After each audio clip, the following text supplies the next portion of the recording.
malapad, makinis. Modern yung design. Ganda oh.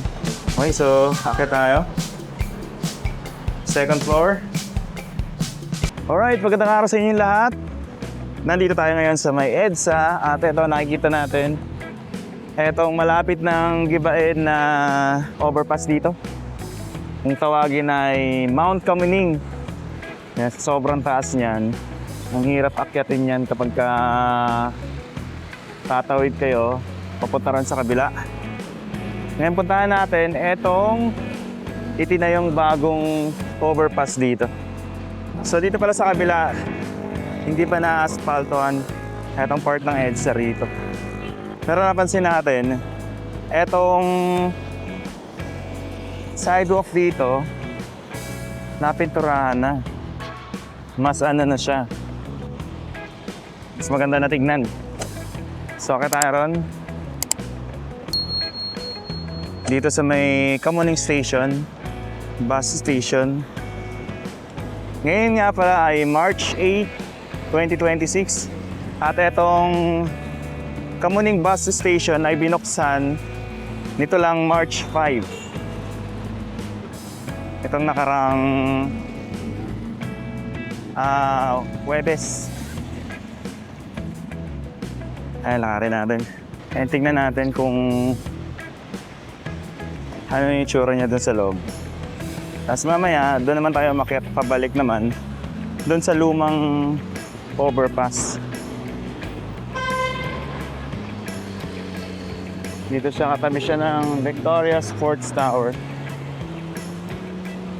Ito maganda kasi mababa lang siya. Hindi nakakahingal akyatin. At saka may ano to,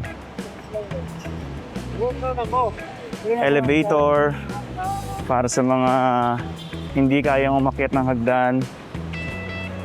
So mababa lang siya. Dito yung daan niya sa gilid. Ngayon mapapansin natin etong sidewalk, in-improve na rin nila. Mas maganda na rin, tsaka mas malawak. Mas malapad na siya daanan. Ito. So dito, merong elevator na magagamit. Ayan. Eto, may elevator dito. Tingnan natin kung gumagana. Ah, gumagana siya. Okay, so akit tayo. Second floor.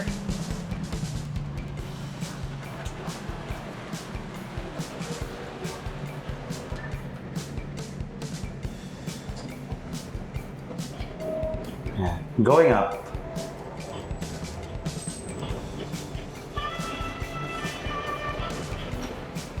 Okay. So dito tayo dadaan. Second floor. Alright.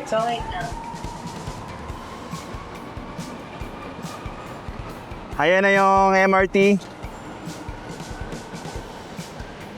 Kamuning Station ng MRT 3. Banda rito. Tapos maganda na yung sidewalk dito kasi pininturahan nila. Mas maayos na siya.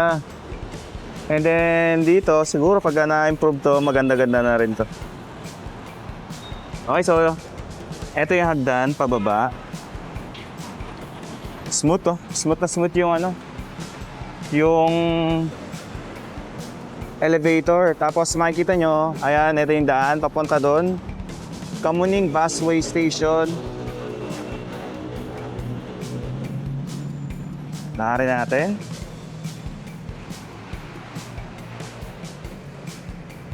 Very modern yung design itong station. Yan, pababa tayo sa bus station. Tapos dito, mukhang magdadagdag sila ng dito. Ito pala, meron dito wheelchair lift. So yung mga naka-wheelchair dito ang pero under pa siya? Under construction pa ata. Ay, sa baba. Yung mga, parang may gumagawa pa dun. Okay, sa baba tayo rito. Sa busway station.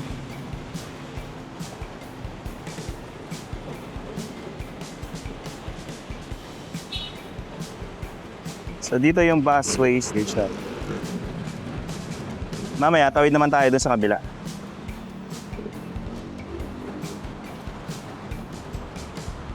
Ito yung MRT station. So pwede rin pala dumaan dito. So, ano lang to? For emergency lang ata to. Emergency exit. Ito yung wheelchair lift. Yan, dito sa baba. Pero under construction pa siya. Tapos tingnan naman natin dito yung ilalim nitong bus station. Ganda, no? Napaka-modern ng design, no?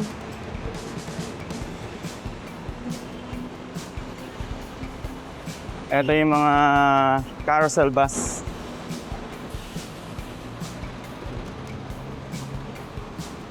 Yan, sa kabila. Ito naman yung pa-southbound. Dito naman yung northbound. Ito may ano. So ito yung route ng southbound. Andiyan nakalagay din yung price. 15 pesos. Bagong baryo, magmula bagong baryo. PITX. So pagkagaling ka ng Monumento, ang pamasahe mo ay 74 papunta na ano, PITX. 74.50. Kung galing ka naman ng PITX, papunta ka ng Monumento, same din ha? Ayan, 74.50. Okay, so dito ang ganda oh. Malapad, makinis, modern yung design. Ganda oh. Parang ano, first world country oh. Kita niyo yung view. Parang first world country. Kasi ang ganda ng background doon, mga building. Eto. So may nakalagay dyan na oras. 4:08 na. Tapos dito maganda kasi nilagyan nila ng screen. So wala nang mga tatambay dito. Unlike dati, tinatambayan to itong ilalim. Kaya maganda na. Malinis na siya ngayon. Na-maintain na. Tsaka may nagbabantay dito. Ayan. Okay, so punta naman tayo doon sa kabila. Tawid tayo. Papunta ron sa may bandang Nia.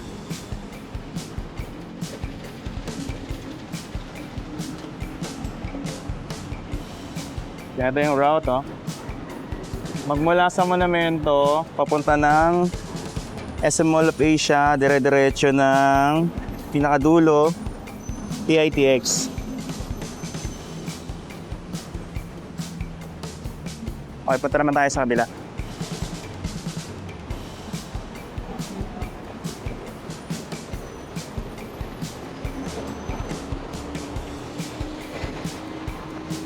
Yan.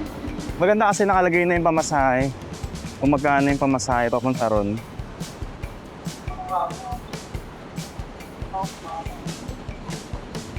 Kaya naman palang gawin to eh. Yung ganitong design. Yung talagang pinag-isipan, pinagplanuhan. Hindi yung basta naglagay lang ng matatawiran, bahala na. Ito, dito oh.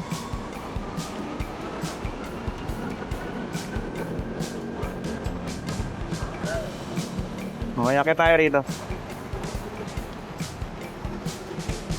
Meron ding wheelchair lift dito sa kabila.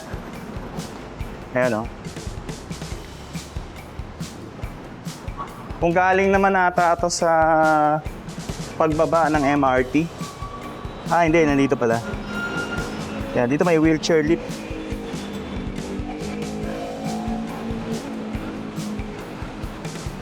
Tapos, eto, May bagong ano, elevator.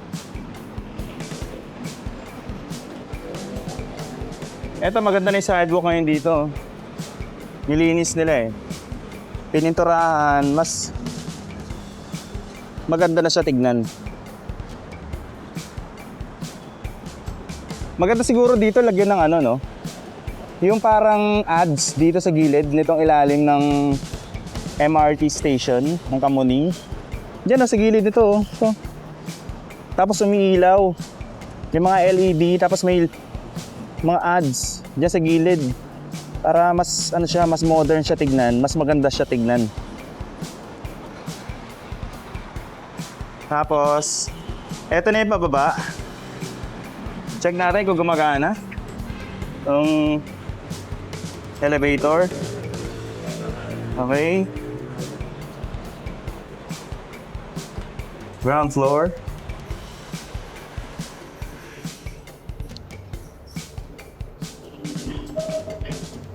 Okay. Yan, pababa na tayo. O, diba? Napaka-easy lang ng ano, pagbaba. Hindi nakakapagod. Ayun. So, nandito na tayo. Nakatawid na tayo.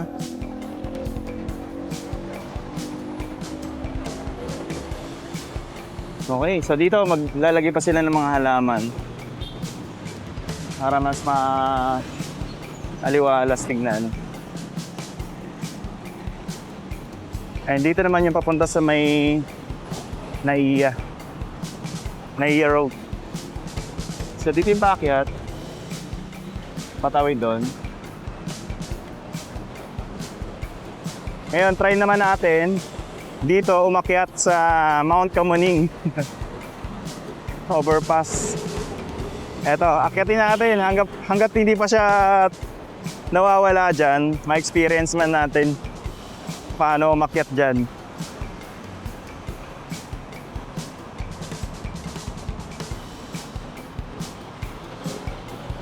So dito sa part na to, itong EDSA, wala pang asfalto.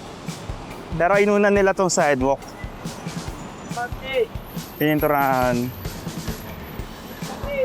Para mas malinis, mas presentable. Okay, so lahat tayo rito. Ito ang DPWH.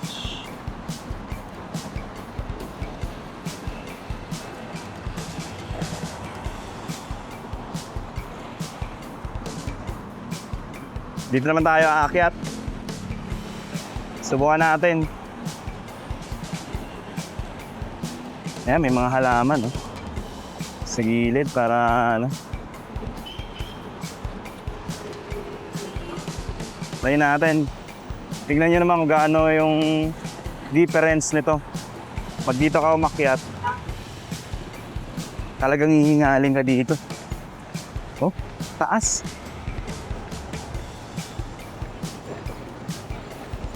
May EDSA.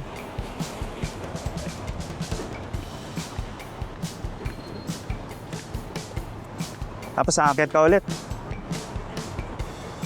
Panibagong hagdan ulit.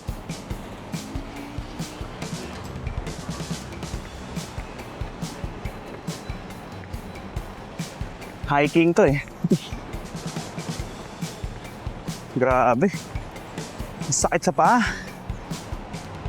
Sobrang taas.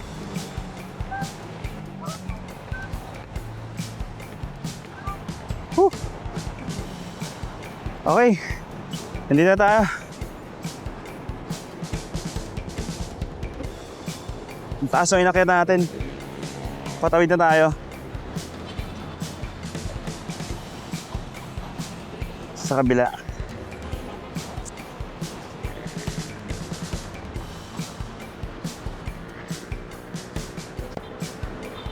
Yeah, maganda na yung sidewalk ngayon dito.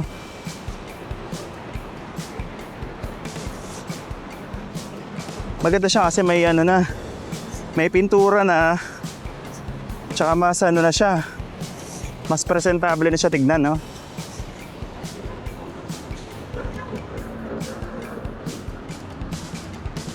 Dito na tayo sa kabila. Pababa na tayo ng Scout Borromeo Street, kanto ng EDSA.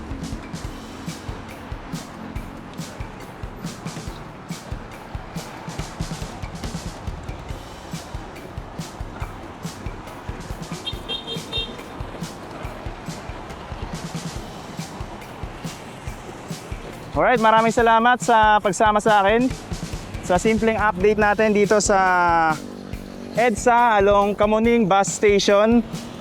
Yung bagong gawang bus station dyan. At eto, malapit ng gibayin itong napakataas na overpass dito sa Kamuning. Ngayon nga pala ay March 8, 2026. Magkita-kita pa ulit tayo sa mga susunod na update.